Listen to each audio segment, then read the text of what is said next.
that's fine. Should I go? Okay. Yeah. All right, welcome everyone to the October study session of the Historic Preservation Commission. We have a couple study session topics tonight, so I will turn it over to you, Sarah. Yeah. You can start with the major minor alterations chart. Yes. Yeah. So as we discussed at last meeting, we wanted to kind of bring back the chart, discuss a few kind of what is or isn't working maybe, kind of what, I also kind of threw in some questions in terms of trying to get a sense of what does everyone kind of think about it? What's the goal? What is your goal as an HPC essentially in terms of what gets reviewed, what doesn't get reviewed by you guys? And so kind of just starting there, and we did just lose, I mean, it's just the presentation is 3 slides, so it's not like, or 4, so it's not a huge deal. I have lost it. This is what was happening on our last meeting. Sometimes, it's fine. So I will, no, okay, oh, there it is. There we go. So yeah, so wanting to kind of get a sense of where everyone is at with the chart and kind of goals. And so that first one is, do we think it's in line with the strategic plan goals and objectives? Essentially, and most likely being preservation, which is noted as focusing on the stewardship and preservation of both the city's tangible and intangible examples of its cultural, social, economic, and political heritage. And to some extent, it does kind of fall within this connectedness and outreach piece as well, in terms of it encompasses the breadth of activities, focus on education, engagement, collaboration with residents, property owners, and organizations interested in historic preservation. And it can be kind of connected with that one in the sense of that kind of engagement piece, which we'll also be talking about here tonight as well, in terms of kind of making sure that it's in line with what folks kind of want and need. And then one of the objectives, of course, that really plays into this is that we did want to assess the code and chart to ensure kind of that balance between protecting historic resources and ease of process and use for applicants. So in terms of kind of that chart being in line with our strategic plan and objectives, our goal and objectives, and kind of hitting what you guys set out to be that kind of 5-year program, are we in line? Do you think kind of there are areas where it can be more in line with it? Is it hitting that objective? Is it hitting kind of the goals? And if it is simply just yes or no, that's also fine for this discussion. I'm not gonna like force anything if there are thoughts. We have multiple questions for that reason. Can I ask a clarifying question? Yeah. Last study session, we had a robust discussion that involved the minor major chart. Yes. But it wasn't an overarching review of the chart. Correct. It was specific additions. Yes, that one, yeah. Because our chair wasn't here and because my memory isn't that clear about it, will you just very briefly recap that part of our conversation a month ago that affected? Yeah, so one of the recommendations I brought forward last time was looking at, let me pull it up so I have the right wording. We require that in-kind replacement of certain features that are located on a facade or side elevation of a principal building be brought before the HPCs. Things like windows, doors, porches, chimneys, stoops, skylights is on the list. And I had made a recommendation of, in terms of in-kind replacement, if it's a already non-historic door or window, it's been replaced already once before and they're looking at replacing it with the same thing again. Because in-kind replacement is essentially deemed repairs it's too far past repair, but they're wanting to kind of replace it like for like is the goal. And I had made a recommendation that for non-historic ones, that potentially just goes to a staff level review as opposed to a full HPC review. And part of the kind of impetus for bringing it up is as kind of staff that as kind of being in Littleton, as I've worked in my career, you often hear that the kind of potential for regulations or kind of regulations and process in general is what prevents people from wanting to designate things or own or live or kind of operate within a designated building. And so that was one kind of step that I saw that maybe there could be flexibility in terms of that full process. It sounded like there was definitely concern with that, which prompted kind of a further look at the chart as a whole. Also ideas in terms of types of engagement, contemplated looking at doing a survey with property owners of historic buildings to kind of get a sense of where are residents at that work through this process, what are their thoughts on it? What do they see area for improvement? Are they in line with HPC, et cetera? How, this chart that was included in the agenda, Mhm. how does it reflect that conversation? Has anything been changed No, based on nothing's that? been changed. This chart that we're looking at right now is how it was. It's the same thing. Yep. Mhm. Nothing's been altered with this one at all. And it's just the current chart. There is kind of process at a regular meeting that has to be done with making any amendments to the chart. So right now it's still just the discussion piece of things and nothing has been,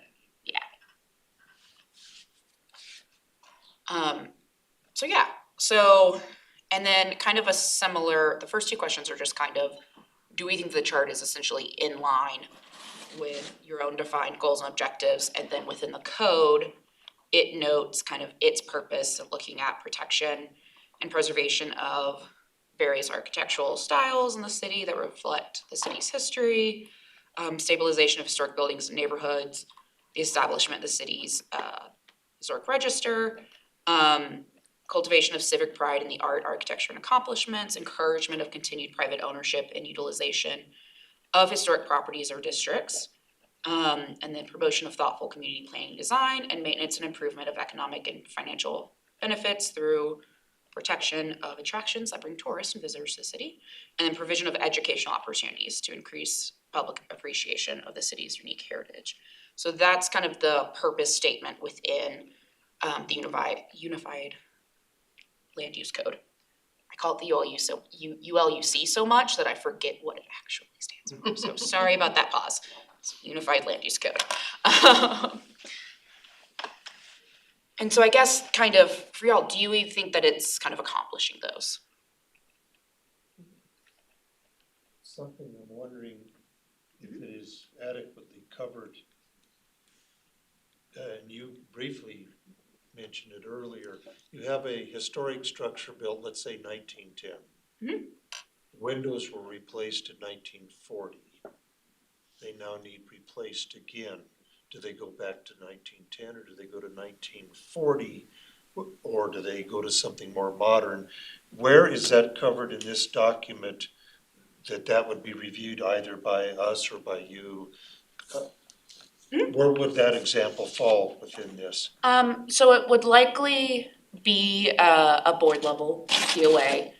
It kind of depends on what if they're looking at complete replacement, it definitely comes before y'all. So it would be repair or replacement of any existing feature. It says introducing new design elements is one of them. But Would it's not go- really introducing a new design element Then that's, if it's in kind, it comes to y'all. So if it's an in kind, if it's saying that you're just gonna replace that 1940s window with the same thing, or say something that looks the same but is new material, it falls into either the kind of repair or replacement of existing feature, and the introduction of a new design element would be the material change. If it's looking exactly the same materials, it's just new, still comes to y'all.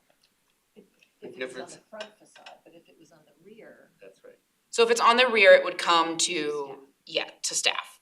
So anything on the front and side elevation comes to staff. and I should have clarified, I was referring to primary elevation. Gotcha. Yeah, so then it would be, kind of would be before. So Littleton does take the approach of anything that's on the historic building, unless it's kind of under that repair piece of things, which is kind of the only part where it gets pulled out, or it's a feature that has been deemed not needed to come before HPC. everything does come before the HPC. I've worked in other jurisdictions where it was only things that are visible from the public right of way. So your rear yard sometimes wouldn't require, or kind of rear facade wouldn't necessarily require any sort of COA because it's not visible. So that is also an adjustment that could be made as if we look at the kind of visibility of things. Question. I'm on page 3 of the chart under site improvements. Changes, new work or demolition of landscaping, sidewalks and patios, fences and walls, swimming pools, hot tubs. Doesn't need a permit at all. Doesn't need a COA. Doesn't need a COA. So a person occupying a historic building can change his fence and radically alter the public right-of-way appearance. And we or you, the city, doesn't require a COA.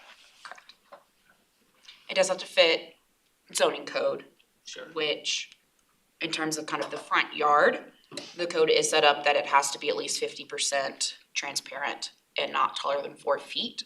So from that kind of standpoint, it does have some normalcy with what would have kind of historically been there. But yeah, they could absolutely, it could have been an original fence that's there, and we don't really have a way of kind of stopping that from happening. I've seen this both where you have a lot of focus on landscaping and the site details, and I've also worked in ones where you don't have as much focus. There's pros and cons with it. I was a little honestly surprised when I first saw that one too. A lot of times they do look at kind of site work. But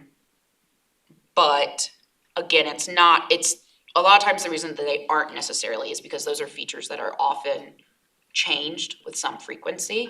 You're unlikely to still see an original fence. You're unlikely to still, it's more actually the landscaping is the one that you find kind of original trees, original hedges that may still be there. That kind of can come into play. But other site features, they aren't quite as common in terms of their longevity. So that's sometimes why it's pulled out, is because there is a temporary nature to them. And thinking about the areas in Littleton that are protected, you know, I would imagine this is relatively infrequent. Because commercial areas largely don't have fences. Correct. Or hot tubs. Right. I mean, we do have Latham Heights, which is a residential district, and the majority of our individually designated buildings, a good chunk of them are residential as well. So there is some kind of balance with that.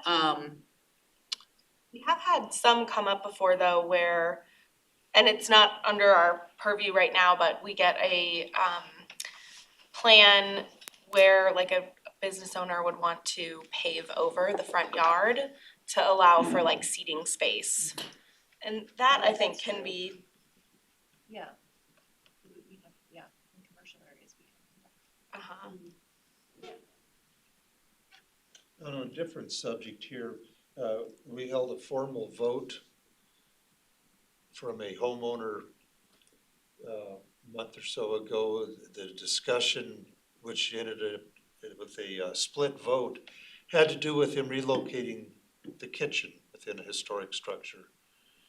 And the very last item on here, interior changes, any change to the interior of a structure does not require a COA. Correct. So that wasn't for a COA. What we I approved. understand, but where's the difference, I guess? So the difference is from a local level, it is very rare that your historic districts, your locally designated buildings, you look at the interior. Historic preservation is based on kind of providing a public good, a public service, kind of not service, but just like that's to the benefit of the public that we maintain at least the exterior of the buildings.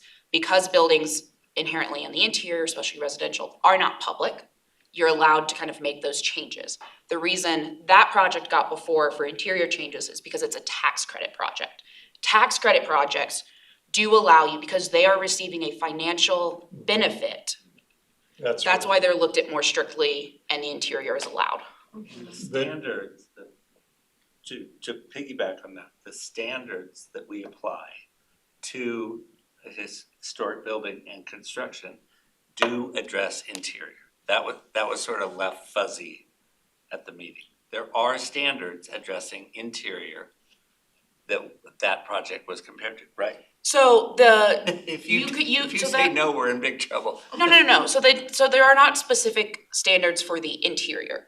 Tax credit projects are Standards reviewed apply against, to interior. yes, if it's a tax That's all credit, I'm saying. okay, so yeah, the Secretary of Interior standards apply to exterior, interior. The Secretary of Interior standards are also part of our decision criteria. But then ours goes a little bit further with its own criteria as well. Although it really heavily reflects the Secretary of Interior, it's a little redundant. Shouldn't the COA requirements align with those requirements? It seems like we're kind of out of kilter here.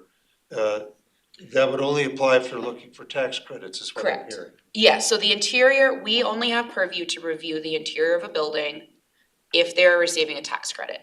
And And that's that- not a rule we make, that's the state. Okay. And it's generally, again, that common practice that the interior of buildings are not looked at. The only times I've seen that interiors are looked at from a local level is if it's been kind of determined that it is of the utmost significance kind of thing. And that's a very much so in a case by case, your code has to kind of be set up that way. It also is generally not common practice, again, because being in a historic district at a local level, and doing a COA, you're receiving no benefit. So it's that balance of saying, we'll look at the exterior because that has an impact on the public. Your interior is your own. Thank you. Yeah, no problem. Have you ever seen in your experience any localities like the size of Littleton's do the British structure of you've got a graded listing, so like if you're a very high listing, you really can't do anything outside, inside, or on your landscaping, and then if you go down to the bottom, it's much easier. There's like a tiered system. Yeah, so I haven't seen that kind of practiced here much, in the States. The context study that was done for Littleton Boulevard in 2018 kind of takes that approach Yeah. by having the tiered, so that is something that could be taken into account. But I have not come across really any communities that do that. I do think that I don't know if it's like a not allowed situation under the Historic Preservation Act, or if it's just that that's not how we've done it. Right. So that is also could be an option to look at. That would be a pretty extensive, I think, overhaul of kind of how we look at things, but it may not be a bad idea to kind of figure out if that's kind of how we wanna do it or not. It doesn't seem very popular over there, but it is Over effective. there, Over okay, there, over in. right, Fascinating. yeah, I have heard of. The US is a little shocking, unique, I think, in how it approaches preservation, so I don't know if it follows kind of a similar model, et cetera. Is it fair to say for the purposes of this exercise that we're really looking at staff level approvals and whether we agree or should we bump it up to board and vice versa? Board level decisions, should we Yes. bump down Yeah. to staff? That's the exercise you're asking us to Yeah, do. that's the exercise. I would say, we can absolutely kind of follow, I think, kind of where you guys are at with it. My recommendation, just to that point of balancing that kind of regulation extra step piece, is to look more at taking things that are at board level and putting them down. But if there is something that is of great concern that may need to move up, this is y'all's chart. I can give you my opinion and kind of where it's based off of, but ultimately you guys get to decide that.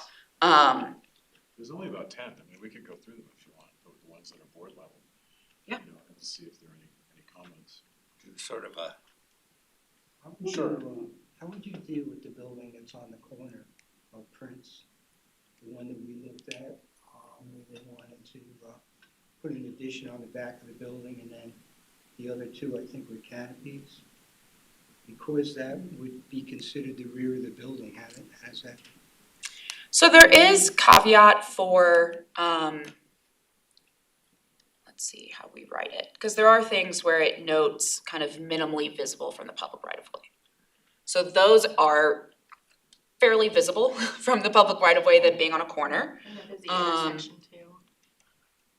New construction and additions actually has a section here. Additions and new construction to a principal structure visible from the public right of way. Yeah. And that comes before the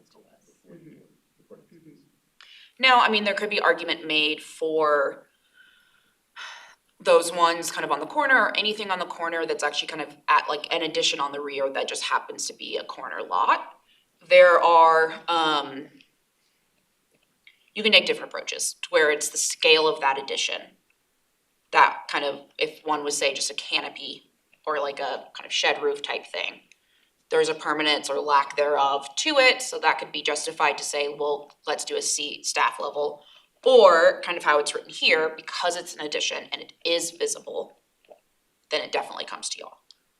So there's kind of nuance to it all. And we do have it written in the code that essentially anything that I feel, but like the staff feels and it's kind of director essentially would make the ultimate decision, we could bump it up. A lot of times I have seen that happen is if it's a staff level COA and I'm saying this doesn't meet our standards, this is how you make those changes, and they don't wanna make those changes, that's a reason to bring it to HPC, to say, we can't come to a consensus, here's my recommendation, y'all get to decide. Or it is, say, this building has a really important feature on the rear of it, and normally it could come to staff, but it feels like it's of a significance enough that it should come to y'all. So there are always avenues where any of these can be bumped up to the HPC. But it would never be bumped down. Yeah, it would never be bumped down. If it says that it has to come before y'all, it'll come before y'all. Okay.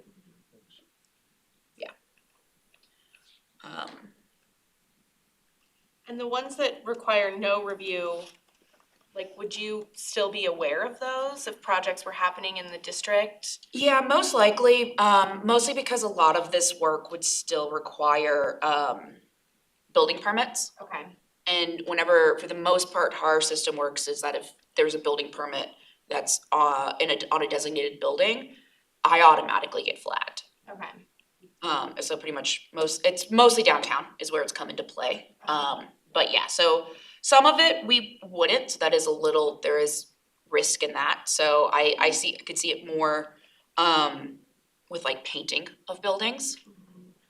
We don't look at color, but we do look at whether or not it's been painted before, and generally recommend not painting buildings because it's detrimental to the building. And so there's moments where it's like, yes, things will be done without approval, things will be done without building permits. If something doesn't require a building permit, there is a chance that it could get missed. But if it's minor enough that it wouldn't really require a building permit, it doesn't super fall under a lot of our, Sure. but generally, people are good about reaching out, Mhm. and so far since I've been here.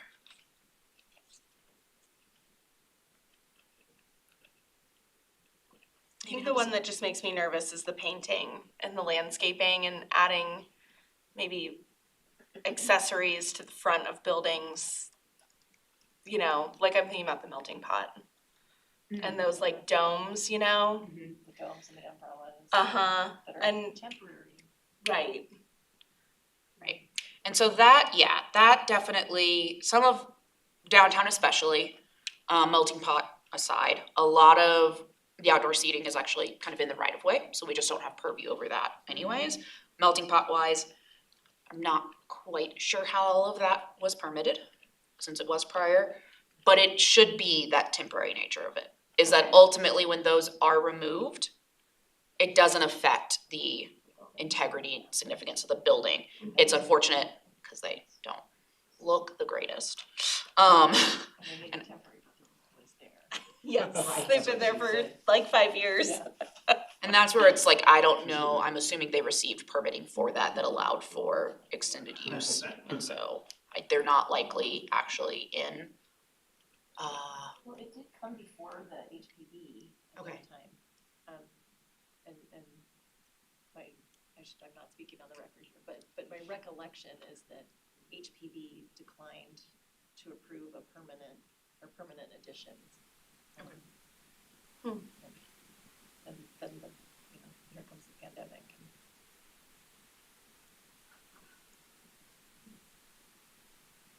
Okay.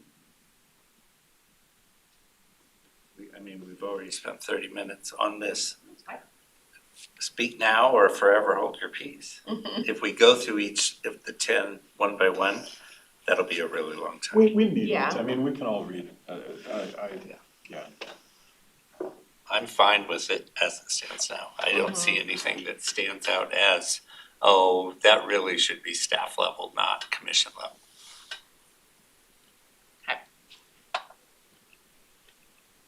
I think the other one is just the mechanical equipment, cause I feel like that can sometimes really change the look of a building. Like if you have Yeah. HVAC on the roof or, I agree. I'm fine with the replacement of mechanical equipment that's already there. But if there's new rooftop equipment going in, I think the board would like a passive path. That makes sense. You wanna make if it's visible from the right of way? Because there may be Yes, yeah, agreed. a wall extending the facade that hides such equipment. As long as Sure. it's not a new wall. No, I mean, there may be existing one. Yes. yeah. Yeah. But yeah, if it's gonna, I feel like if it's new and it would change the look from the right of way of the profile of building, the- yeah. I think that one, I would agree, that's a good one to change. so, one of the reasons why it's likely on there as staff is the fact that that gets replaced some frequency. And So, and I think the and replacement nature and the is timing fine. piece of things on those oftentimes have some concerns. Happy to kind of take it forward, but I think it might be worth reviewing, and the replacement, if it's there and replacement's fine. it has the same mass and look, then that's different than adding a whole new piece of equipment on top of a building that hadn't been there before. So in the previous one, you have that clause, minimally or not visible from the public right of way. In this one, there is no clause or qualifier. What if in this one, it was new rooftop or ground mounted mechanical equipment minimally or not visible from the public right of way? That remains staff level. And we add a row that is new rooftop or ground mounted mechanical equipment visible from the right of way. I like that. And that gets bumped to commission. So we leave it as is, but qualify it as not visible, and we add a new one. Sarah's mad because. I'm not mad, no, I'm not mad, Mad. absolutely not mad, I'm thinking, because I'm trying to figure out, the problem is, my thinking face doesn't look very nice. I am not mad, I'm like processing, because twofold, I get where you guys are coming from, and I understand that that does have a lot of impact on it. Mechanical equipment, in terms of, I'm thinking of pushback from public, from commercial buildings. There is a level oftentimes of expediency that Sure. that would need to be taken into account. Yeah. Part of the code, I believe, does require screening of mechanical equipment. Mechanical equipment also, the longevity changes, it is a good decent amount of time, so it's not as frequently changed as certain things, but there is that kind of piece of it. I also, What again, we're adding is if you change the visible structure, if Yeah, you it's change new. what the public sees, that's Correct. the And only thing so- we're adding. with downtown, that is gonna be mostly everything that is visible because of the elevation change within the downtown. But if it's already there and it was, Right. and. Yeah, then yeah, that- that's fine. I think it's more just like if something goes out on a roof and it's already there, of course we wanna replace it as soon as possible and it doesn't need another review, but if it's like a new piece of equipment, What if it changes the appearance of the equipment, because equipment changes and how it looks changes as it goes on? If it's the same type of equipment, but is a different size or appearance because technology changes. Okay, because the concern that I hear is about changing the profile of the facade. So that, you're accustomed to the facade and the equipment on top of it. And now it's going to be drastically changed, such that there's something twice as tall or something like that, that. Wouldn't some of Have you this, been doing this for a while, like, how often would, I mean, I know the furnace goes out, you need to get it replaced right away, I get that. And I'm trying to think of a scenario where a furnace would get bigger and need more massing, I can't.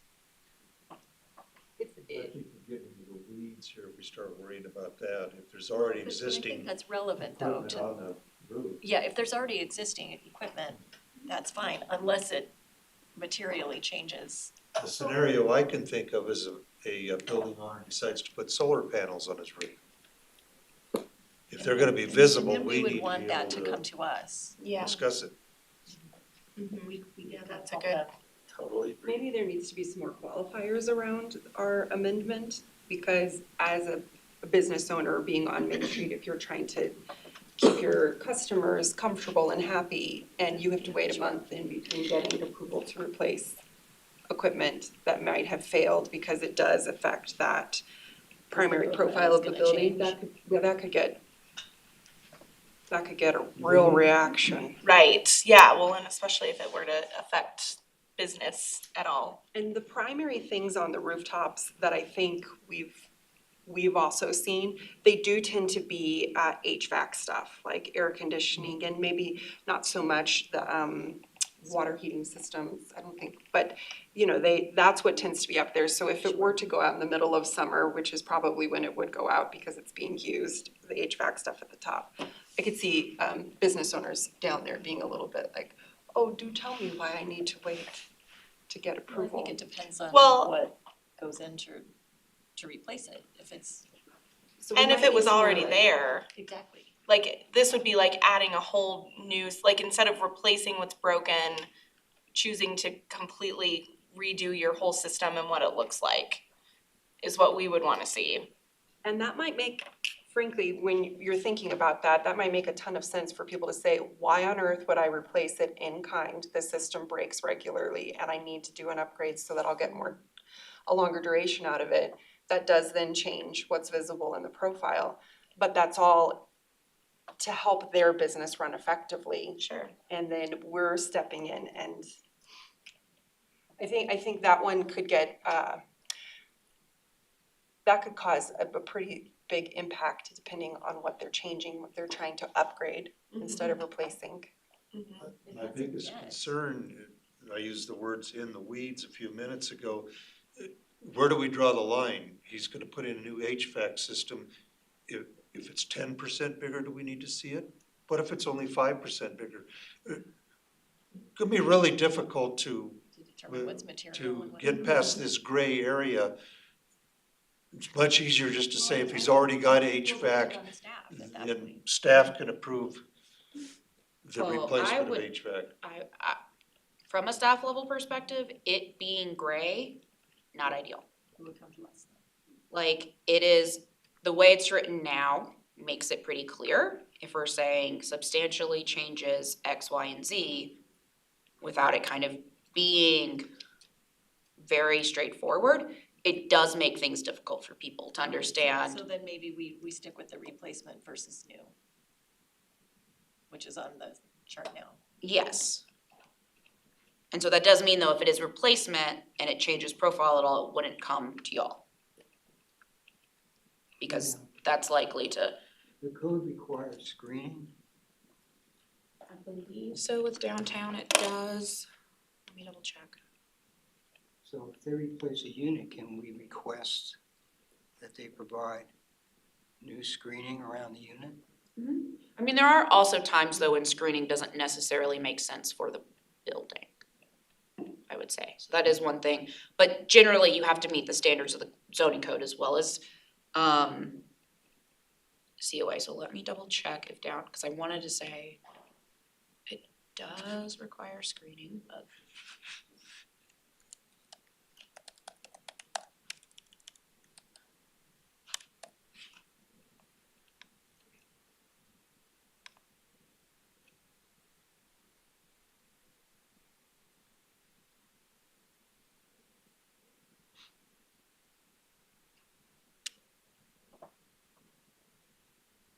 yeah, generally it does need to be enclosed, have some sort of opaque screening, or even painted to match the building.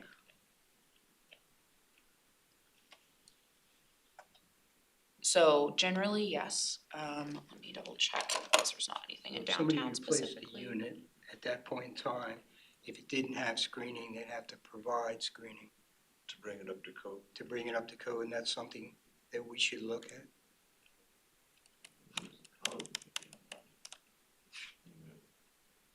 Right? I mean, But would we wanna see what the screening looks like, or like, what it's, the material? I don't think we'd want to see it. And the screening around the HVAC doesn't it doesn't change whether the HVAC is working or not, like somebody could replace the HVAC and then put a screen on at a later, like it doesn't have to be, you have to do it both at the same time, right? Or would you want to? I don't know. It depends, not saying anything specific for roof mounted for equipment. Let me double check, just to make sure before I completely speak out of turn in terms of screening for equipment and the requirement. Often for downtown, because all these buildings do have parapets, from the street in front, you're not really gonna see. It's the fact that it's a district and has that kind of movement from high to low into it, that you can see things from the side. And so that's where it comes into play. I am not seeing something specifically for roof mounted equipment, but it's probably in here and I'm just not finding it at the moment, so let me kind of double check that, and when I bring this back, we will kind of have that more in mind. I think it's worth it too, maybe, like if there's a way to pull numbers, like how many replacements have there been in the past 2 years, or, you know, a period, just to see, like, cause, you know, we're talking about that this is gonna make an impact, but how much of an impact is it really, like, is it happening? Presumably this has been going on for years and years and years. Right, I haven't done a single COA for roof mounted equipment since I've been here, okay, so I'll say that. so that's 2 years, 2-ish? Coming up on 2, yeah, 2 in April. And so I would say, again, kind of my perspective in terms of taking something that was staff level, moving to HPC, is that piece of kind of saying, we are gonna put more process than you already have. And so my concern is just kind of balancing that growth of saying, is someone going to say, hey, I don't wanna designate this because I don't wanna deal with this, with the regulation of things. I think the regulation of things is important and should be done, but where is that balance? Because, I mean, even at the conference, I was at National Trust, we talked about it multiple times, is whether or not it's true that these things take months and months and months, which they don't. Has that perception. And so that's where I come at it from the balance of saying, let's grow preservation in Littleton. Are our regulations keeping that from happening? They may not be. But I've also heard people say, I don't wanna designate this because I don't want X, Y, and Z. I think what you're hearing from us is, I'll speak for me, but I think this is what I'm hearing from others. Our job is to prevent dramatic changes happening to the appearance of a historically designated building. We're all envisioning this idea that the building used to look like this or has looked like this forever. And then all of a sudden, there's a big piece of mechanical equipment on the roof, very visible. And that building has been changed forever and we didn't do a thing about it. So it's almost like, I mean, a staff level COA does follow the same criteria that y'all see here. So there are provisions within that criteria that I would look at and say, no, this is affecting the integrity. So essentially kind of what y'all see and how I write analysis is how I'm analyzing anything that comes to the staff level as well. so you're saying that the scenario I just laid out, you would prevent that from happening. In the same way we see our job, you would nip it in the bud at the staff level. I think to Ed's point, we might need to corral our adjectives a little bit too, because what does qualify as drastically changing and what can we know will be a forever change as well. Do we have any way of doing that without making it completely? Well, it's right here, minimally or not visible. I mean, they're already using those qualifiers in this official document. So So, I mean, I What think exactly- that wait, what was bridge your has question already been exactly? crossed. I think it seems like there's a concern that a change will be made that alters the appearance of the building, and it won't have happened with our knowledge. And that there would be some desire to have inputs in there. You're saying that that staff, when they do their approvals for these, for their COAs, has some guidelines and boundaries around what they would let pass or not. And I'm Yes. trying to figure out, like, there's this sense that something drastic will happen, but you're not going to allow something drastic to happen. Where is the criteria there that lets, that It's a standard. distinguish, that difference? So the decision criteria and the design guidelines that y'all see when we bring a COA before y'all is the exact same criteria that a staff level COA is provided under.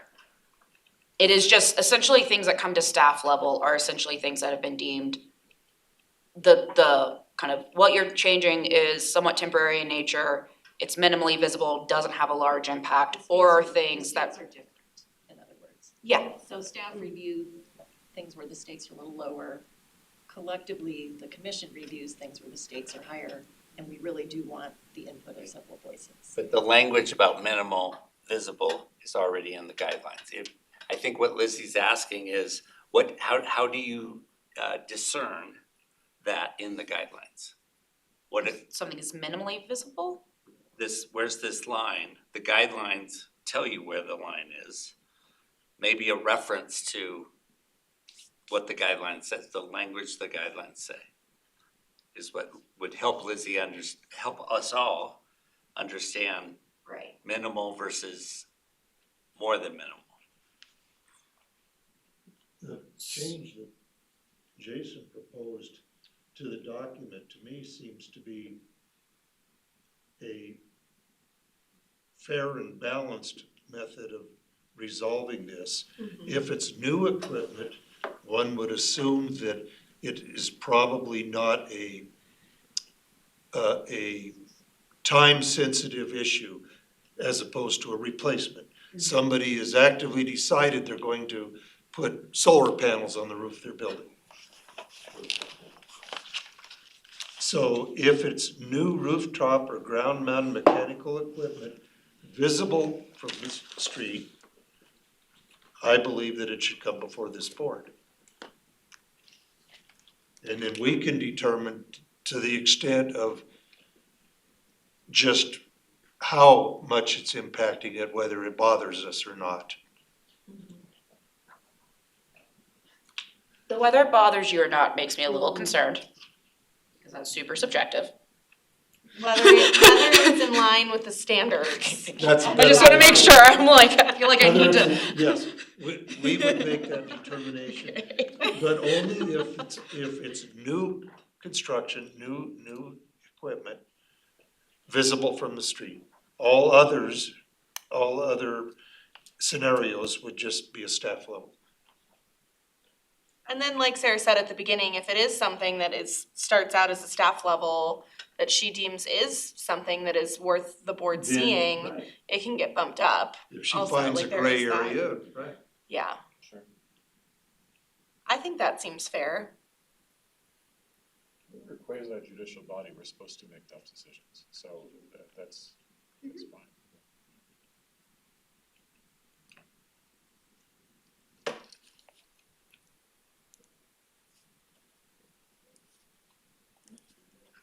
So it sounds like new that is visible for the public right of way, kind of follow that same language. And that's just for the mechanical. Exactly.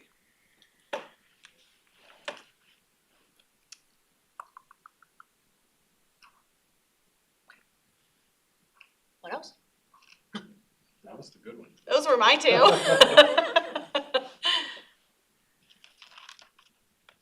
Cool. Awesome. Any other concerns, strengths, areas for improvement on the chart?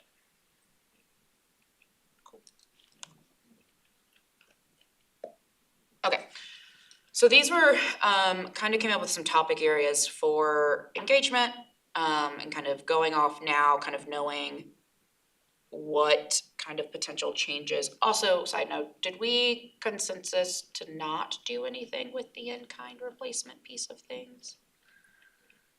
In terms of the recommendation I made at last meeting, is the general consensus no, which is totally fine. I just have a question about the in-kind thing. If somebody had an historic building and somewhere along the line, and I actually think I've seen this in and around town, where 1968, somebody decided that they were gonna change the front door to the building and put a very inappropriate door. And they wanna change that, we don't get to review that, or that's something that you make a decision on? That, It depends on what they're changing it with. If it was in-kind replacement, it would be, right now it comes to y'all. And that is an option to say we're gonna replace it with the exact same thing that was there. The other recommendation would be that, let's replace it with something else since this isn't historic anyways, and that's introducing a new design feature, and it would come to y'all. So to recap, is that okay? Yeah. Okay. So just to answer the question you posed, do y'all wanna do anything about your suggestion? The suggestion you made or threw out there was in-kind replacement of any of the following features, windows, doors, porches, right now comes to commission. You want to gauge our willingness to bump it down to staff. So for everyone looking, we're on the first page, the last row. Just for, my recommendation was just for non-historic. I think, because that felt like it would be the most likely to receive potential consensus. I didn't think recommending fully to drop it down to in-kind replacement of anything doesn't go beyond me. And non-historic would be 40 How years? does that fit into the grid we're looking at, what you just said? Or Is would there it be another s- row? Is there a new row? What do you, So if it was an in-kind replacement of, and it's any of the following features located on a facade or side elevation, I think the recommendation included like any of these features that are non-historic that you want an in-kind replacement. So essentially, it's been changed since it's been built, so you're This is the suggesting, 1968 door scenario, exactly. Yeah, that's right. That's the, potentially. that's his scenario. Yeah, A 1940 door got replaced with a 1968 door. And so, That it actually is like historic, sure. actually, to an extent at that For point in They time, both have, so it would potentially come. yeah, they both have value, and we've had multiple COAs before us where somebody wanted to replace a 1940 store with a 1910 store, yeah, like a replica or in-kind. Would it be in-kind? Well, with a door modeled after the 1910 version, and we've had to scratch our heads a little bit and say, well, Yeah. which one takes precedence? forgive me, let me pick one that's not historic. 1940s door, somewhere along the way, got replaced with a 2003 door. And so now, that would, yes, come before us, and we'd go, please. Currently, yes. Please switch this back to a 1940s door. You know, okay. I mean, that seems to be what you're asking about, correct? Right. Yeah. That's the result that you would want. come to us. Yes. Yes. right, but Sarah is saying, let's start distinguishing certain elements of a facade as non-historic. This door is no longer historic. They're gonna Is that replace correct? it. I mean, you're That's what you're I, introducing the a new recommendation idea, was. which Yeah. is, let's pick and choose items on the facade that are historic or not. That's not currently done. Yeah. So that's sort of one recommendation. We're gonna start It's still the same breaking, scenario. breaking the I know, but we've Yeah. never done that before. No, I know, I'm Right. just tracking. So we're gonna break down this facade into historic elements and non-historic elements. And then the granting of a COA is going to be driven by whether you're tweaking a historic element on that facade or a non-historic element. And if I'm understanding correctly, what that would mean, for good or ill, I don't particularly have an opinion about this, but that would mean the 2003 door lost its historicity years ago. And so it would not come before us under your new scenario of elements that are no longer historical. Yes, for in-kind replacement, and this is where these discussions are helpful.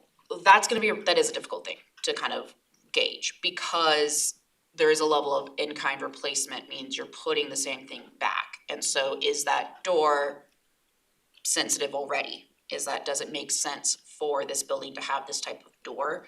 And the thing is, like, when it goes and then becomes a new door, if I recommend, say, hey, your 2003 door makes no sense for a early 20th century commercial building.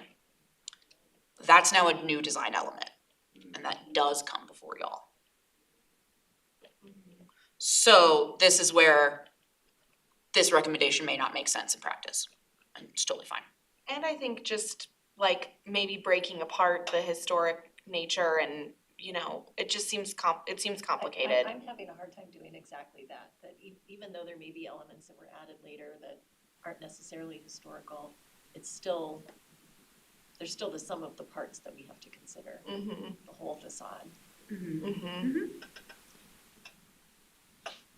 So I think where I come at in terms of the in-kind replacement pieces of things, is that kind of timing piece. Part of what we kind of require is that like recommendation of you repair over replacing anything. Absolutely, it's in our criteria, it's best preservation practice. If it's kind of deemed not savable, the question is then, if you're replacing it with the exact same material, exact same appearance, That seems easy. and it's not replaceable, like you cannot repair it, does that need to come before a public hearing? Because right now it does. If it's a window or a door, I would say yes. Yeah, because we've that's seen important. replacements that really are Not. not. And I So- feel like that does, like, the windows and the doors are really what make a building a building. I think what I'm trying to kind of, and this is totally fine, I'm happy keeping this all as is. What I'm kind of trying to point to make is that nothing is inherently changing except for the age of the material.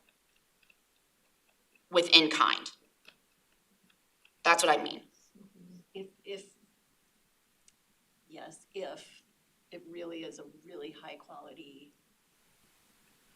replica, we're not even calling this replica, right, but in-kind item. But we know from experience looking at previous COAs that there are times when people come to us with an in-kind replacement that actually do appear to be materially different. Then it's not an in-kind replacement, and it wouldn't be considered as such. So that's my only thing is where I'm getting at with some of these in terms of these like changes. This is just kind of my perspective on it. Again, nothing has to change. But what I'm trying to get at is that there are certain things where it's like this does not completely change the appearance. If I bring this before y'all, showing that yes, it's deteriorated beyond the point, my recommendation is to replace it. It's kind of vetted and brought that criteria before. And so I guess I mean, The I response. wanna agree with you, I wanna say yes to what you're proposing, but. I just feel like we've been Yeah, but burned before. That's exactly it, that we have been. Yeah, I don't But that's know. not to say that we Yeah, could burn staff or they could burn commission. right. I think you have your answer. Okay, so the roof mounted one is the only one that's really changing. Cool, awesome.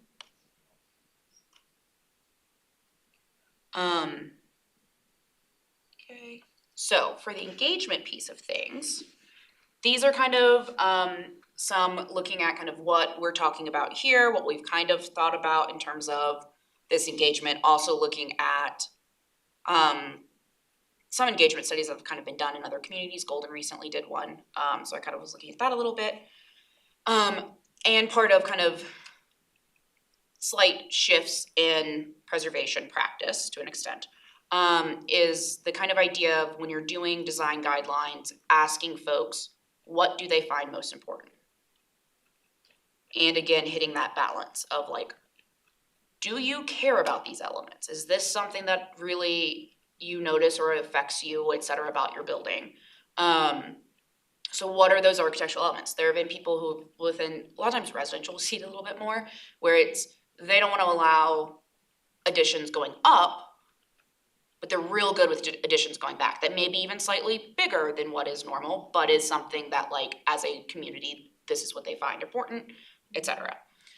And so that's where some of this kind of question comes from in terms of what is the importance of the various elements? Is it something where you say, yeah, of course, the front and like side and the super visible areas we really care about. If it's not visible or isn't super visible, no one cares. And that can kind of guide how we approach the chart. And so that's where that one is looking in terms of kind of what it is, and it's potential questions is things like, does the chart adequately assess the importance of the elements? What elements do you find most important for review? And had things like demolition, additions, new construction, windows, doors, porches, et cetera, as kind of options for that. So the kind of topic areas look both at what we're actually reviewing. Generally, how do you feel about the process? Would you recommend these things? So the next one, is ease of navigating the process. It's like with or without staff assistance, does this make sense? Is it clear from the chart which work does or does not require a COA or the type of approval? I personally think it's pretty obvious where you would go to with that. And then number 3 is kind of what are those pros and cons that you have? Do you believe that the designation has been beneficial for you as an owner and for the city itself? Would you recommend someone owning historically designated property? Number 3 to me is probably one of the bigger ones to kind of get a sense of, is like, how do you feel about being designated? Do you notice it? Does it impact you? Would you recommend this for someone else? Or when you acquired this property, did you do it knowing it was designated, and was that an incentive, or did you acquire the property despite it being? Mm-hmm. Right. Yeah, that's yeah.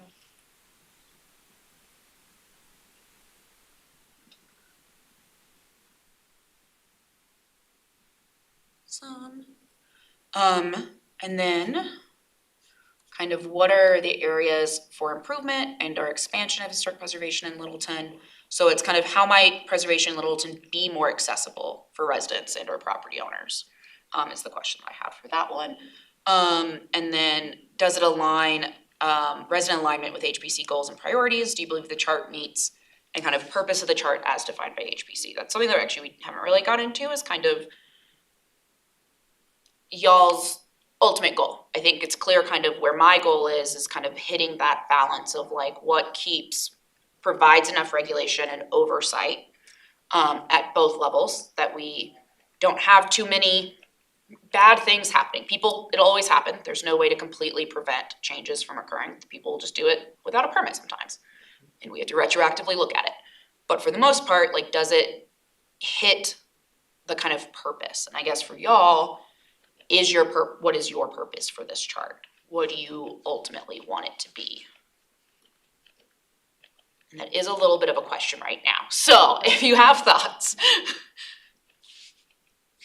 Well, for me, it's finding the right balance between our charge as a commission to preserve and protect and safeguard the designated historic areas in the city, balancing that with the realities and the practicalities of owning a property or staffing, administratively changes to these properties. Mm-hmm. I didn't say that eloquently, but. Yeah, I think I agree with you, Amy. I feel like you said it earlier too. You put it really well. Now I can't remember what you said. Don't you remember your eloquence? You, There I, were yeah, so I was like, many. wow, I that's can't good. think I'm of like, I what should be she's writing this referring to. down. About like the chart and what it means for the commission and like how we use it. I can't even try. I think for us, it's a way to point to point out to folks that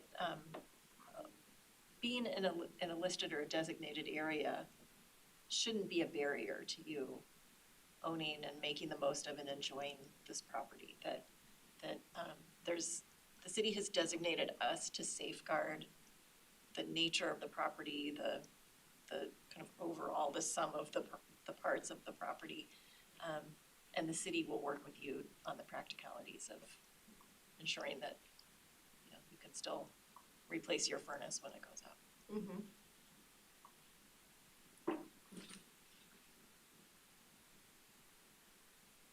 So not all of these have to do with the chart, right?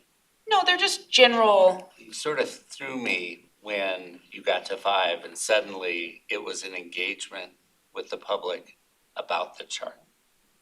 Or is And it the that's where I was chart or like- just our preservation plan in general? Right, Oh, HPC goals I was and talking about the priorities. chart. Yeah. Well, so that's what Sarah Well, said, it was yeah. about the chart. so kind of the focus on the chart was that it was born out of this discussion last month, which was focused on the chart. The chart is ultimately how we decide what goes before the commission and what doesn't. And so this is all built, the engagement, kind of all 5 of them do look at, that process piece. That's what this is all about. The chart really dictates that process. It's not go ahead. It's only about designated properties. And I see our engagement as much broader than just talking to owners of designated properties. So, right, and I think the engagement, so it's kind of twofold. It's what is the goal of this engagement? From my understanding from last month, the goal was to determine a little bit of what is or isn't working. And that to me is we talk with property owners of buildings that are designated. Then there's the flip side too of we could ask like, hey, why don't you wanna live or do you live in historic, like that piece of things. So that's kind of where, it's kind of what's the goal of it. I know why I'm confused now. So you're framing things as where we were last month in our conversation about the chart and then, hey, maybe we should ask some people. But the way the agenda came through this time, the very first thing is our strategic plan or work plan. And a whole section on there is engagement. And so I haven't been narrow casting down to engagement on what works and doesn't on the chart.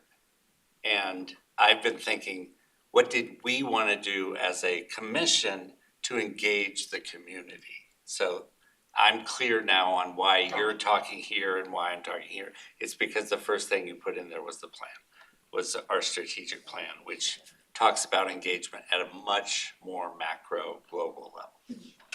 Thank you.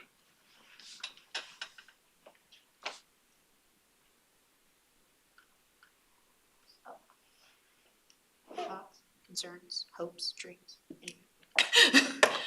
In terms of kind of some of the recommended questions, some of the topic areas, is there something that you want to narrow down? Is there something that we don't? Is there a course of question that makes sense? This is super tactical, but you know, last time we had a pretty broad, wide-ranging conversation. If we wanted feedback on the chart itself, I think we could ask folks who have recently gone through the process and limit it to that rather than do a broader study. Well, I was gonna say, even on the questions, you could say, have you gone through this process in the past, yes or no? I think we can still get answers from people who haven't gone through the process just to see their perception, but I do think it would be interesting to compare people who've actually gone through it versus people's That's a great- perception yeah. of maybe going through it. I think that's a great kind of starting question to have. I have a hardline attitude, I think. living in a historic town is a source of pride. Owning in a historic district should be a source of pride. Having a historic structure should be a source of pride. I almost feel like we're being apologetic about something being historic here. I can see asking people who've gone through the process, how did it work? Maybe we could streamline the process for future people, but we should not be apologetic about preserving the history of our town. And the people who buy in a historic district should know before they ever sign the papers that they are buying a historic structure. And part of their motivation for buying it should be that, hey, I'm buying a historic structure. I'm buying a piece of the history of Littleton. And maybe I'm just taking it wrong here, but It's definitely not. I don't understand asking the pros and cons of living and working in a historically designated area. If they didn't want to live in a historically designated area, they wouldn't. Right, but you also don't, so the reason my thought process for this question was to get an understanding of, is there something about our process that may make it be detrimental? You don't know what it's like to live in a historically designated building until you do. You may have a perception of what that is, what that could look like. It may come back that we don't have any issues. Like that's just kind of what we're trying to figure out, and what may be helpful is to get a sense of, yes, there absolutely should be pride in that. People also, there is no legal requirement to be told you live in a historic district. As far as I understand, there isn't one. So, Yeah, there really should be. so so that's kind of one of those things. Or it may change. You may have a historic building that you haven't had to go through the process yet, and your view may be different. You may have the piece of it and where you have a different sense. I do think Littleton is relatively flexible, so I think some of the issues that pop up, I had a previous manager that lived in a historically designated building, absolutely saw the value of it, but they were so strict on what they would allow her to do or not do in turn. This is in Denver, so very different situation. It made her start to go, this isn't good. This is too much effort and too much work. And so that shifts for some people. Some people don't wanna live, some people, she's still in the house. So it's just an option of just kind of I think engagement- understanding. To that point, I think engagement is important, because how many COAs have we seen before us where property owners have, said, I love this building, I love this district, but I just need this one door, this one window, and, it's kind of death by a thousand cuts. So I think having the engagement and the education as an ongoing part of being in the historic district is important to help those property owners understand that there's a reason that just one door is problematic. So is the purpose of this particular engagement to just really get focused on where our process is lacking and to try to streamline things? Or is it more educational?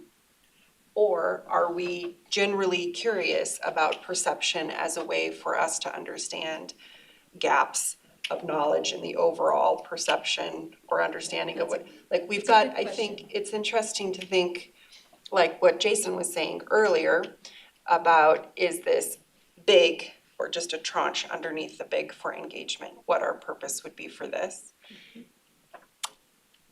Having been on the commission for a couple years now, too, we're not that busy. Like sometimes we're a little busy, but we're not generally that busy. And memories are sometimes a bit short.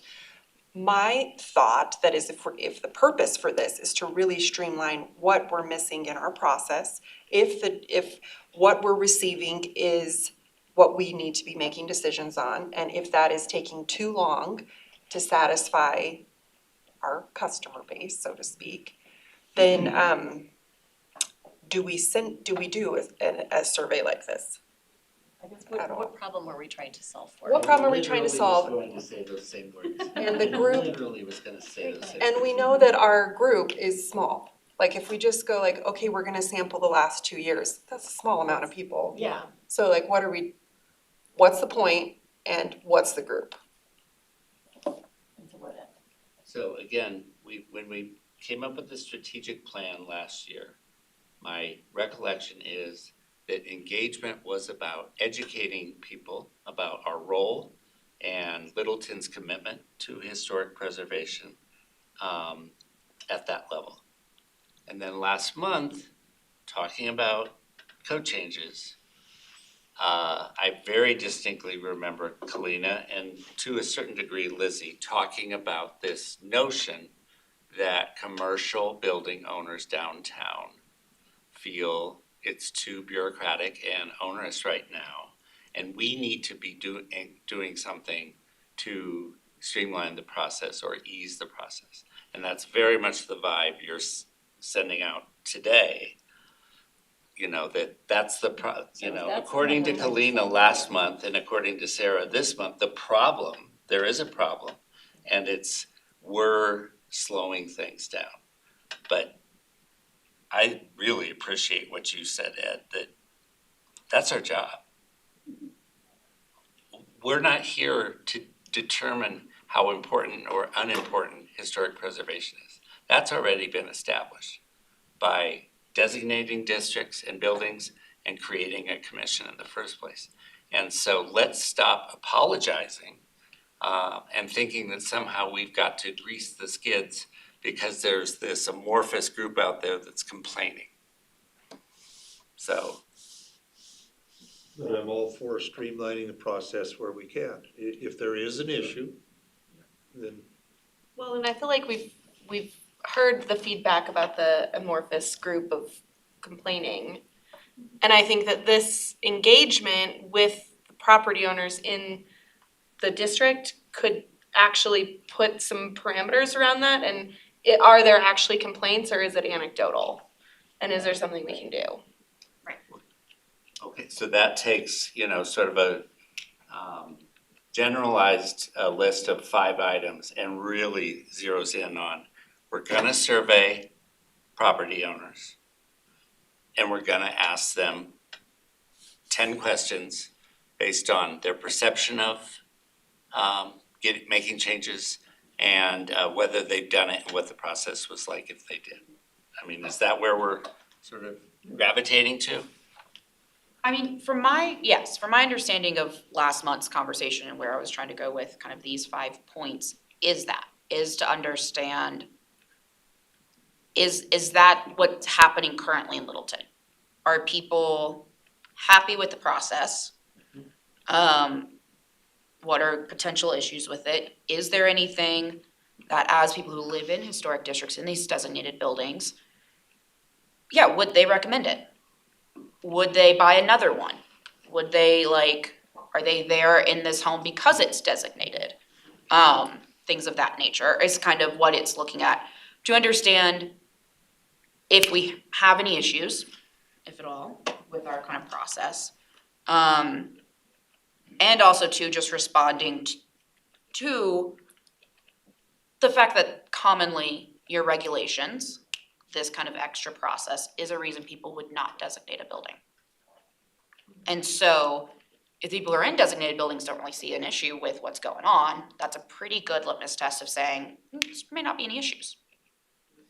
We have these kind of resident advocates already. They're happy with being in historically designated buildings. That lets us know the chart's probably fine. Our regulation or process is probably fine. But if the people who are living in these buildings don't want to deal with the process, I am curious. what is the issue? Well, and I'm curious too, because you work with building owners all the time through this process.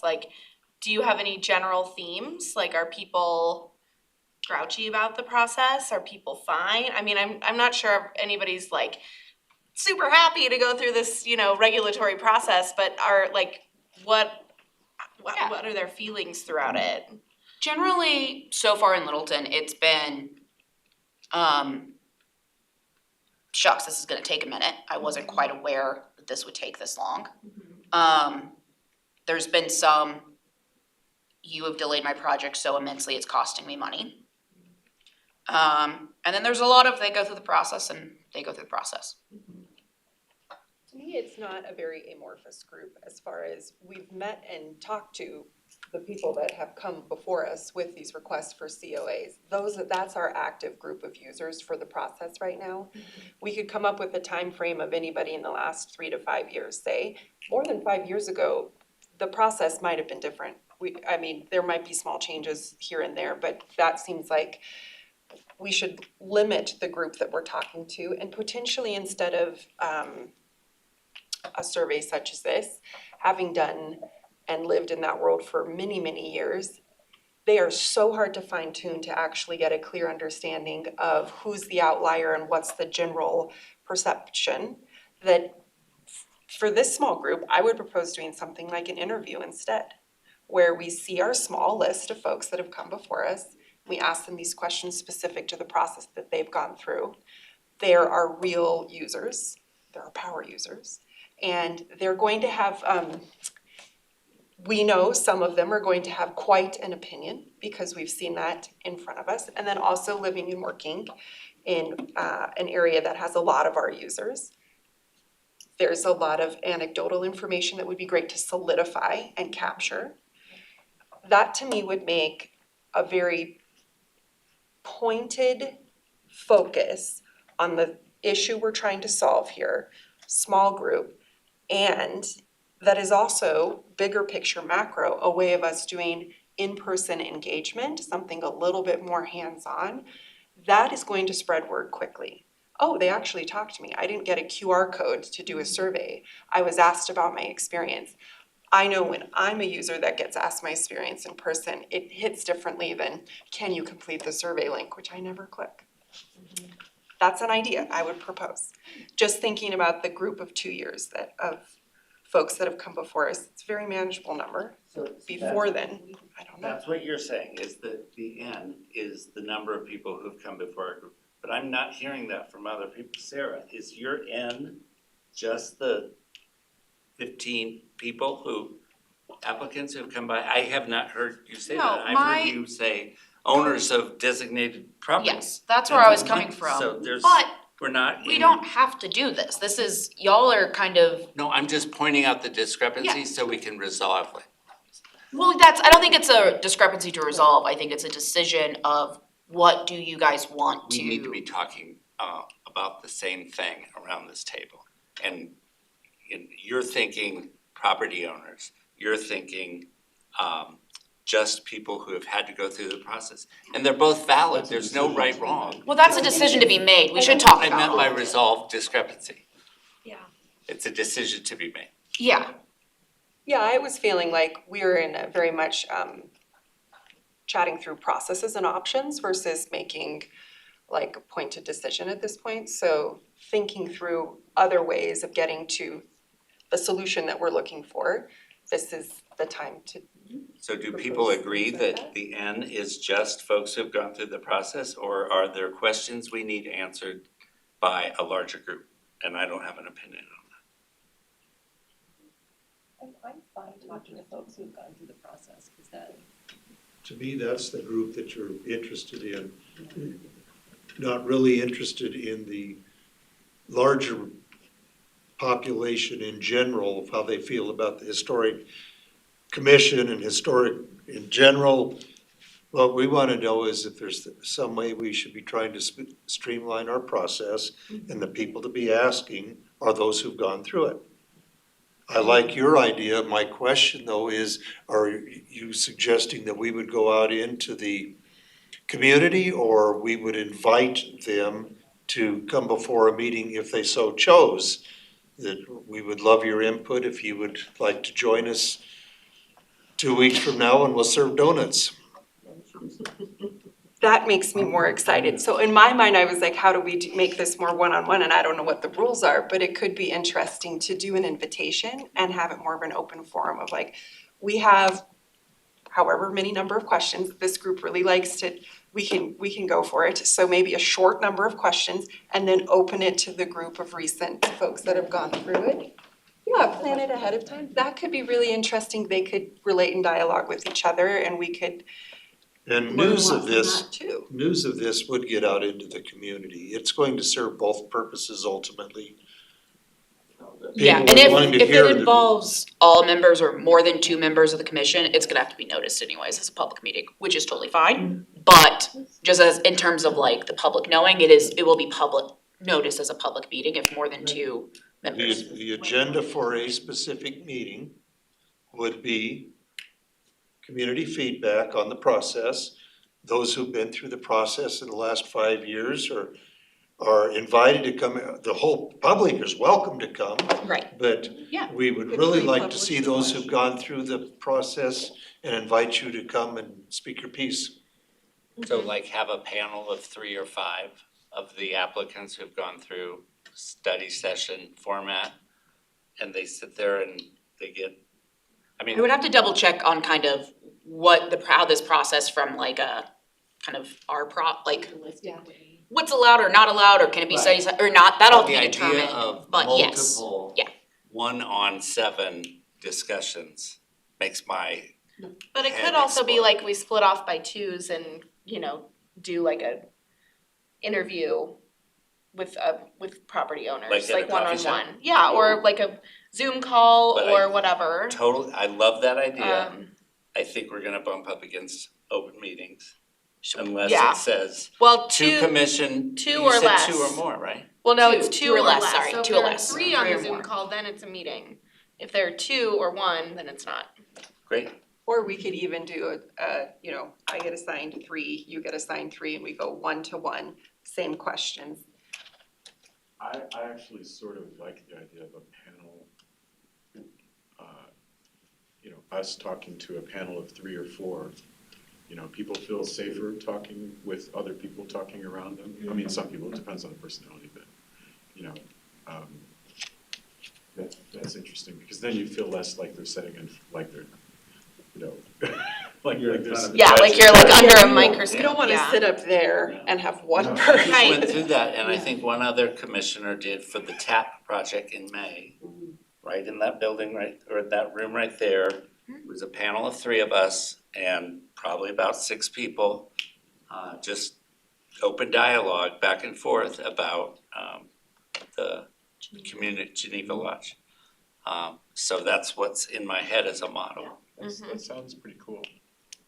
What did you think about it? Did you learn a lot? Oh my God, I had a former mayor and I can't remember, an environmentalist were my 2 other panelists, and it was a very rich discussion. We could have talked for several more hours Wow. if we had had the time.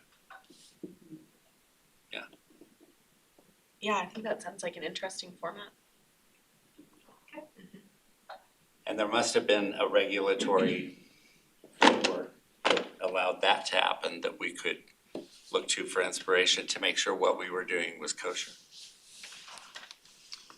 Yes, I think with that one, it's The that assistant city manager there weren't more than spearheaded that. 3. That also may have been noticed publicly, I'm not positive on that. I know the council dinner afterwards was. Yeah, so that's, that I don't think, I just wanna double check. What would the forum, would it be better, can it be done here at a study session type situation or at X, Y, and Z? I really doubt I'll get a no, I don't see why. So yeah, it's just figuring out kind of what is from the like what would be the kind of options of ease of not running into any issues, et cetera. I think ultimately it would just be noticed as a public meeting, that kind of thing, I think would be the biggest kind of change, which is doable, that's totally fine. What about the issue of applicants who aren't invited complaining that they weren't asked? Is that something we should be sensitive to? Well, I think if we set a time parameters around it, like applicants from the last 3 years. Right, but there's gonna be 20 people that fit in that list, or whatever the number is. We're gonna talk to 3 or 5. What about those other 15? Are we gonna create negative feedback because 15 people did? I think you have to be prepared for however we invite, all of them showing up. So everyone gets a we're not gonna select Um, who is invited. All of the folks who fit within this window of time are invited to participate. Oh, potentially. Cause I do think there is a level of like, and that's something that I would maybe have to discuss. That's kind of goes into kind of my list of questions I have popping up with this is kind of how do we do this in a way that makes sense and is allowed. And so that's also a piece of it is like, how do we invite, who do we invite for this very reason? Is it a level of public? Do we kind of sit with knowing this could be a long evening or a long day, that kind of thing? Because whoever you invite, you do have to prepare for the eventuality that all of them show up. It's unlikely to happen. But if we're expecting, say, a certain number to show up or we're inviting a certain number, that can also dictate what this looks like. Is it more of an open house? Is it more of like you come in and we divide you into different groups, kind of like how TAP was? Is it purely a panel where we only have RSVP and the first 5 that RSVP, that's who comes? Or is it we're going to specifically invite? And now my one concern with the specific inviting based off of applications is, and where I wanna kind of figure out is that quasi-judicial piece of things, and are you gonna end up discussing an application when we shouldn't be? That's my big concern about all of this, is like, how do we talk about this? Yeah, that would have to be made clear that we cannot discuss open applications. This is to discuss. Or closed There is ones, some concern especially. about closed ones as well. Like, we also try to avoid talking about closed ones in detail at meetings. It has to be limited to the process, not the outcome, but how did the process work Right. for you? And What so- were your concerns? About what our objectives are for this, which is to Right, better understand it's the to process. improve our process, it's not to relitigate old cases. Sarah's just thinking through the potential, Shenanigans. People not following rules, Right. which is fine. It just takes us going, hey, no. Do that, sort yeah. of war gaming. Yeah, and so my immediate thought process with this is I wanna talk to Atasi and I wanna talk to Wendy and probably our communications folks to figure out what is the kind of process side of things from a communication standpoint. What do you recommend Yeah, since and you if guys they've do got this? a- Like, And if they've got another idea. Right. For, I mean, if really our whole objective is to better understand how to right, improve the experience of owning a historic building and help us figure out what the right approach is. What is the name of the woman who's the assistant city manager? Kathleen Osher. Kathleen. Would you put her on the list too? To determine how best to When move you're- forward? Yeah, like along with Wendy, Tasi, and comms. Did I do Okay. more stuff over you? I was just gonna say, why don't you come back to us with a proposal? Oh, I Yeah, there's lots of totally different, agree. lots 100%. of different ideas, yeah. And this isn't just about the chart. This really goes back to our strategic work plan, what we were trying to do and, you know. Yes, I think because we're looking at process, the chart is integral to that. And that's how we dictate process. That's why I'm very concerned about the chart, is because that's where we define essentially how long your process is gonna take. And since we're focused on this kind of process piece with this engagement, and to your point, like, yes, we have defined engagement from this kind of education standpoint. Engagement can fall into those preservation efforts as well, because when you're making changes to these regulations, it is a good idea to get that engagement, to kind of understand where we're at with things, et cetera. And this may be something that, like, we do this engagement, there's no issues, great. Yeah, Good on the absolutely. process. That would be a It's best case A scenario. proactive approach to this. I haven't necessarily heard more than the kind of, Amy, as you mentioned, the anecdotal piece of things. I have heard from kind of broader preservation field as a whole, there's concern over regulation. And so this is definitely more of a proactive thing that we're doing. I don't think there's been any major more than the one-off here or there of people super complaining, but it does set us up to say, hey, this seems like it is an issue, or it is something that people are concerned about. Is there a means for us to go in and say, let's update this in the chart so that's not as much of a concern? It may say there are some concerns, but it's not really a process thing, and it is purely an education. They don't have that level of pride they should have in owning this. Or it's hey, actually, yeah, no, everything's pretty good. The process is a process, but the benefits outweigh the process. And I think And that's the goal, ultimately, is to have the benefits always outweigh the process. and at this moment, as we're starting to look eastward on, up the hill, up Littleton Boulevard, I think having a much better sense of having the most efficient process possible is only gonna help our conversations around future work. But I totally agree with that. But I don't envision us sitting there with copies of the chart with these members of the public saying, do you think this is in the right column or in the? That's what, No. I don't think that would be I don't a think- No, good. that's for us. No, that's, I'm We're just, not trying But I I'm just think making they're- sure Giving that the Sarah overall is sense. hearing that. yeah, no, absolutely. I'm not thinking that we're gonna sit down and go, does this one make sense, does this not? That's not efficient or effective, really. But they should have the chart prior to the meeting. Like, they should have, like, that's a piece of, we're not gonna ask line by line, but you can say, what are things that we review that you think are silly? Or that you, not silly is not the right word, that you don't find the most effective? Again, we're surveying them or having conversation about the experience they had, not a sort of cloud in the sky. What do you think about what should be measured versus what shouldn't? Because we don't want them to come back and say, nothing should be measured, nothing should be governed. Well, yes, I mean, that's the possibility of them saying that, but at that point in time, it's the education piece of, this is designated. We're beyond that point. And so these conversations will be inherently educational, because ultimately, there might be someone that says, I wish I wasn't in a designated building right now. I wish downtown wasn't designated, it feels too cumbersome. And that's a possibility. I think it's then our kind of purview to educate and say, this designation isn't going anywhere.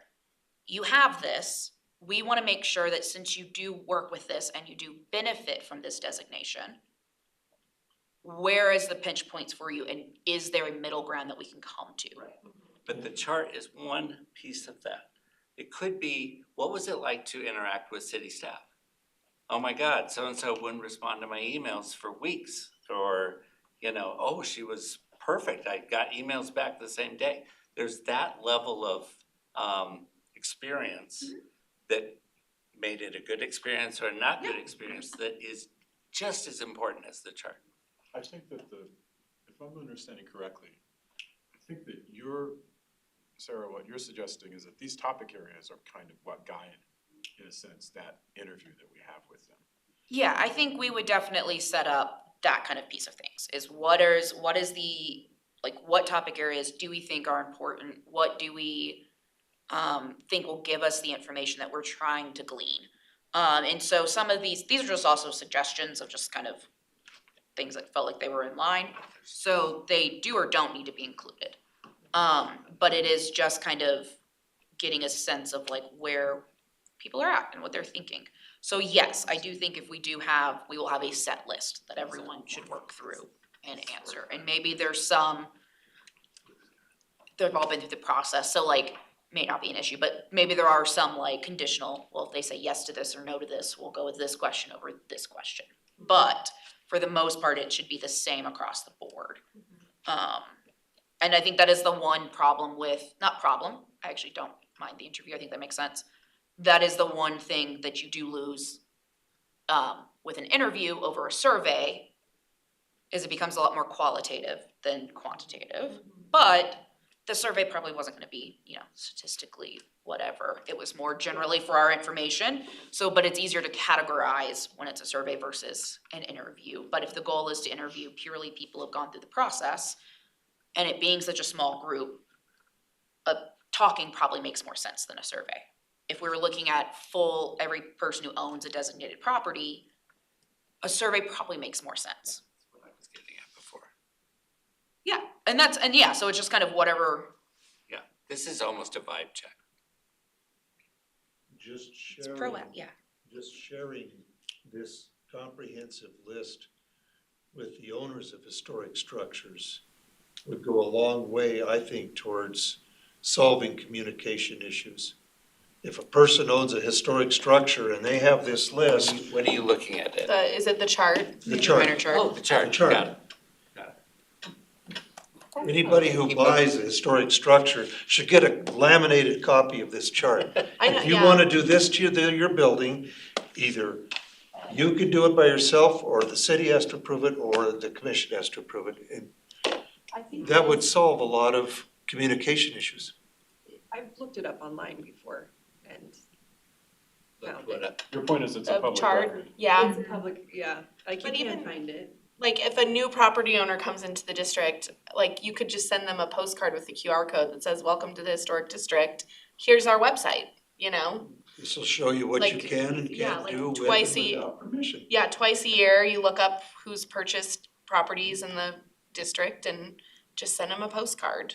Right, and there's a huge difference between proactively getting that list so that they know way before they're thinking about anything what they can and can't do versus, oh, it's on the website and they're already in Sarah's office saying, here are the things I wanna do. And Sarah's like, have you ever seen the checklist? And they're like, checklist? No one ever told me there was a checklist. Oh my God, I wish I'd had this months And, ago. and I don't mean that instead of the survey / open forum. No, not at all. In addition to that, this would be a very good educational document for people to have. Might change their mind about buying that historic structure. Kind of like buying in an area with an HOA and not knowing what the HOA does.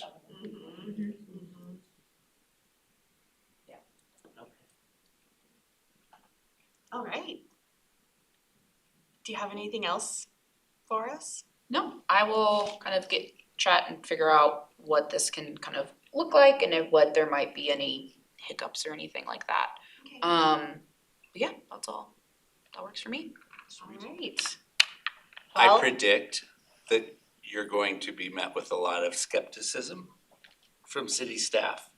There won't necessarily be a champion who says, this is awesome, let's do it. No, So, I mean, for my, all of us, yeah. this will only happen if we push it forward. If we leave it to staff, and I don't mean just Sarah's staff, if we leave it to Sarah and her colleagues, it will not happen. They have much bigger fish to fry. We will have to keep pushing on this, well, my, especially with this election coming up and the issues that are going on around it. I mean, staff-wise, who it impacts is me. So I'm on board. It is more, what I'm just verifying is, am I doing this in a way that is legal? Like, am I breaking any rules? I don't think it's gonna be, I think the pushback I get will be, we can't do this because of X process or X requirement. But the actual, if it's allowed, I don't see that there would be From pushback. your lips to God's ears.